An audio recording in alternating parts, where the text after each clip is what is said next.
Isang mapagpalang umaga sa ating lahat, mga kapatid ko kay Kristo.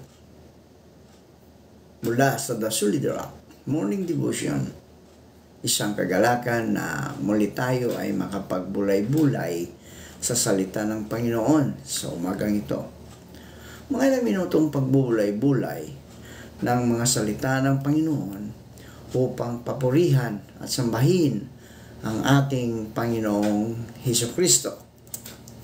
Ang ating pong pagbubulay-bulayan sa magandang umaga ng Sabado ay matatagpuan sa Galatia 5:13. Ito ang sinasabi, sapagkat kayo, mga kapatid, ay tinawag sa kalayaan. Huwag lamang gamitin ang inyong kalayaan upang magbigay kadahilanan sa laman, kundi sa pamagitan ng pag-ibig ay maglingkuran kayo. Mga kapatid, tinawag kayo upang maging malaya. Ngunit huwag naman ninyong gamitin ang inyong kalayaan upang masunod ang hilig ng laman, kundi maglingkod kayo sa isa't isa sa diwa ng pag-ibig. Tayo po ay manalangin. Ama naming Diyos na mapagmahal, Ikaw, O Diyos, ay napako dahil sa aking mga kasalanan. Maraming salamat, Panginoon, sa iyong pagtubos mo sa akin mula sa sadla, sa kasalanan, Panginoon. Panginoong Hesus, sa umagang ito, patuloy kong idinadalangin ang aming mga kaibigan na ngayon lamang ay uuwi mula sa kanilang mga trabaho. Ingatan mo sila, O Diyos, lalong-lalo na yung mga nakamotor.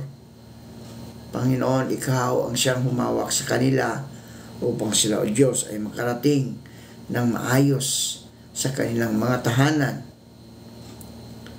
Gayon din po, O Diyos, dalangin ko ang aming mga kaibigang naghahanap buhay sa mga lansangan, yung mga bang nagwawalis sa lansangan, Panginoon. Ingatan mo sila, O Diyos, at ilayo sila sa kapahamakan, maging ang mga kaibigan naming traffic enforcer. Ikaw, O Diyos, ang siyang mag-iingat sa kanila. Patuloy naming inilalapit sa inyo ang aming mga kaibigan na naroon sa banig ng karamdaman. Patuloy mo silang abutin, O Diyos, pagalingin at ibalik ang kanilang lakas na nawala dahil sa mga karamdaman, Panginoon. Amin din inilalapit sa inyo, O Diyos, ang aming mga kaibigan na naroon sa mga bilangguan, sa mga peoples deprived from liberty. Panginoon, sila po'y ingatan mo sa loob ng bilangguan. Ilayo mo po sila sa kapahamakan. Sila man ay nagkasala o napagbintangan lamang. Panginoon, Ikaw po ang nakakaalam. Tulungan mo sila, O Diyos. Ilayo mo po sila sa anumang kapahamakan. Amin din inilalapit sa inyo, O Diyos, ang aming mga kaibigang mga magsasaka, mangingisda, na sila ingatan mo. Ilayo mo sila sa anumang kapahamakan. Dahil sila, Panginoon, ay nagdadala ng mga pagkain sa kanyang mga anak upang may maihanda sa bawat hapag ng iyong mga anak, Panginoon. Amin din inilalapit sa inyo ang aming mga kapatid na mga food crab, no? Or food panda, Panginoon. Na sila, O Diyos, ay ingatan mo, lalong-lalo na sa mga nagmumotor at lalong-lalo na, Panginoon, sa mga nagbibisikleta. Ingatan mo sila, O Diyos. Ilayo mo sila sa anumang kapahamakan. Tulungan mo sila, Panginoon, na sa araw-araw ay kanilang mararanasan ang iyong pag-ibig na patuloy mong ibinigay sa kanila. Amin ding inilalapit sa inyo, O Diyos, ang aming mga kaibigan na nagtatrabaho sa mga opisina, nasa private institution man sila, Panginoon, o nasa public. Patuloy mo po silang bigyan ng karunungan, O Diyos, na sila ay makatrabaho na ang ayon sa iyong kalooban, Panginoon. Bigyan mo sila ng katapangan upang maharap nila ang mga pagsubok, mga tukso na patuloy na lumalapit, Panginoon, sa kanila. Lalong-lalo na sa mga government institution, Panginoon.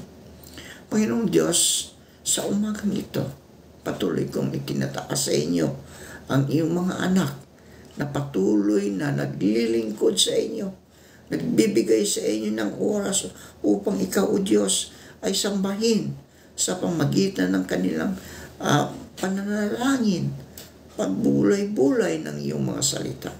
Kaya, Panginoon, kami ay patuloy na sumandig sa inyo upang kami, Panginoon, ay makaabot sa iyong kaluwalhatian. Maraming salamat, O Diyos, sa aming mga panalangin. Sa pangalan ni Jesucristo na aming Diyos at tagapagligtas. Amen at amen. Minsan ba ay sumagi sa isip mo kung ang totoong kahulugan ng salitang kalayaan?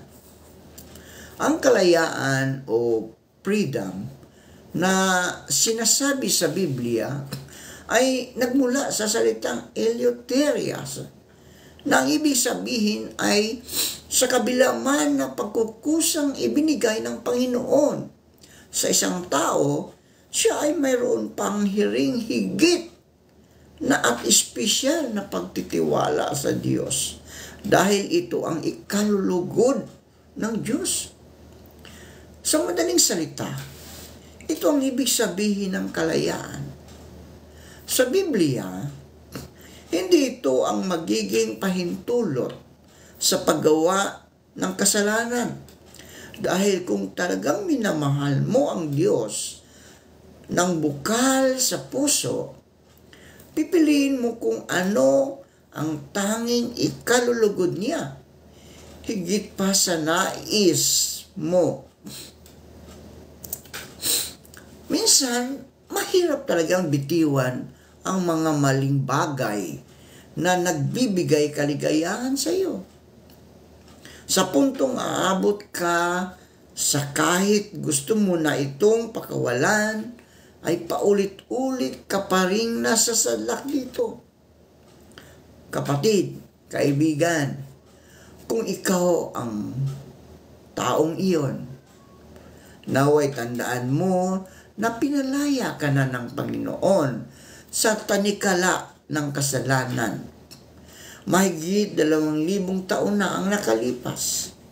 Babalikan mo pa ba ang bagay, ang lugar kung saan pinalaya ka na ng Panginoon?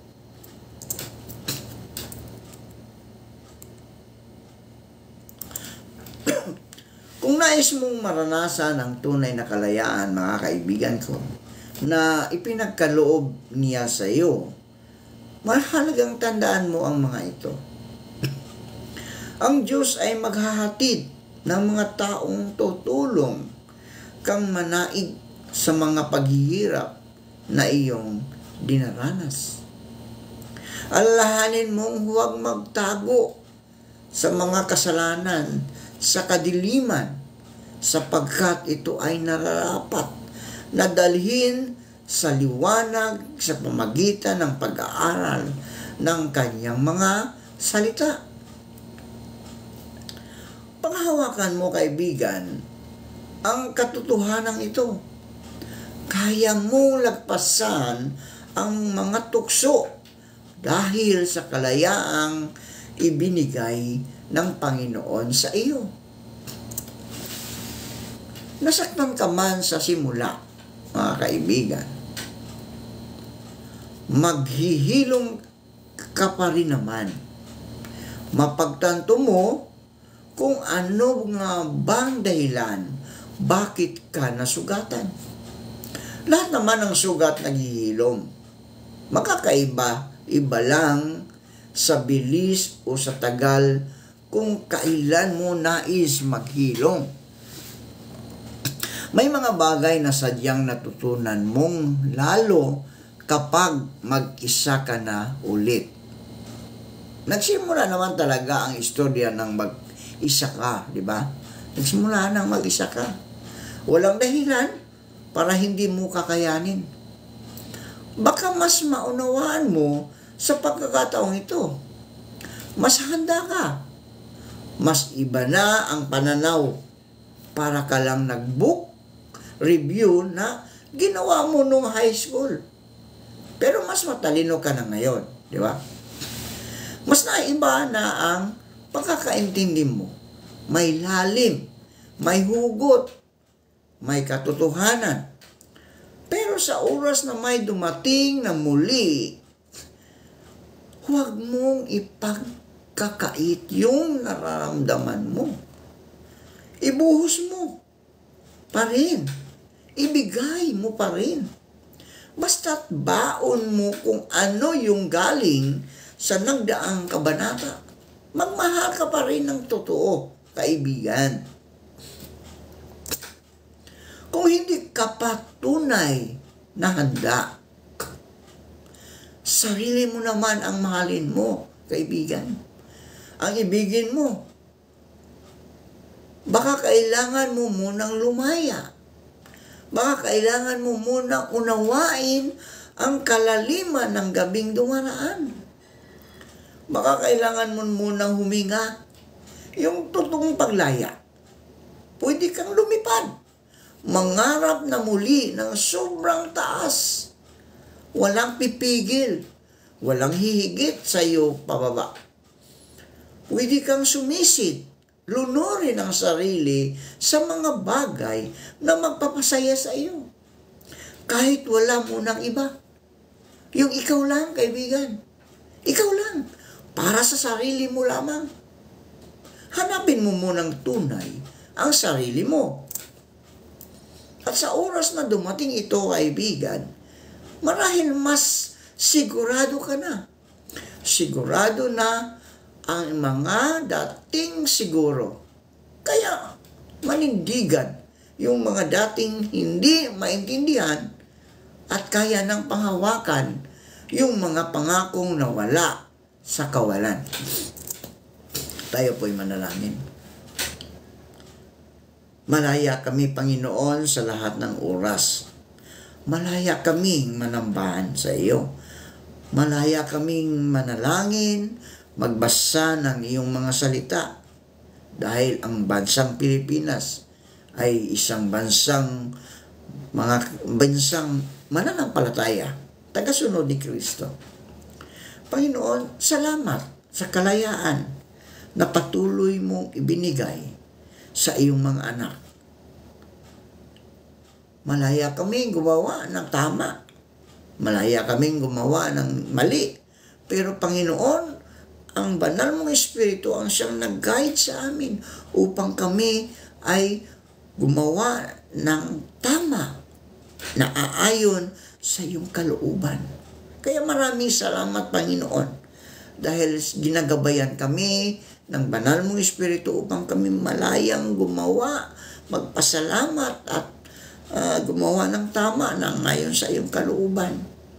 Panginoong Hesus, tulad ng mga alagad mo, nagpapasalamat po kami sa iyong pagtitiwala at pagtawag sa amin para maglingkod sa iyo. Kahit hindi kami karapat-dapat, makakaasa po kayo na hindi po namin sayangin ang magandang pagkakataon na ibinigay mo. Panginoong Diyos, dalangin ko, O Diyos, ang mga kaibigan naming nakikinig sa iyong mga salita. Pagpalain mo sila, Panginoon. Ano man ang naranasan ng kanilang mga buhay ngayon, sila man ay may karamdaman, ibangon mo sila, O Diyos, sa karamdaman.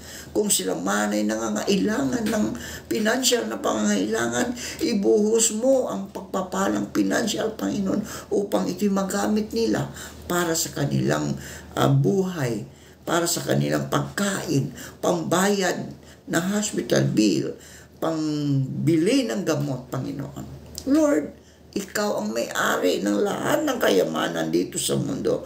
Kaya dalangin ko, O Diyos, na ibuhos mo ang mga bagay na ito sa iyong mga anak na nagtitiwala sa iyo, O Diyos. Pagpalain ka nawa ng Panginoon at ingatan ka. paliwanag ginawa ng Panginoon ang kanyang mukha sa iyo at mahabag sa iyo. Ilingap nawa ng Panginoon ang kanyang mukha sa iyo at bigyan ka ng kapayapaan. Sa pangalan ni Jesu Kristo naming Diyos at tagapagligtas. Amen. Amen.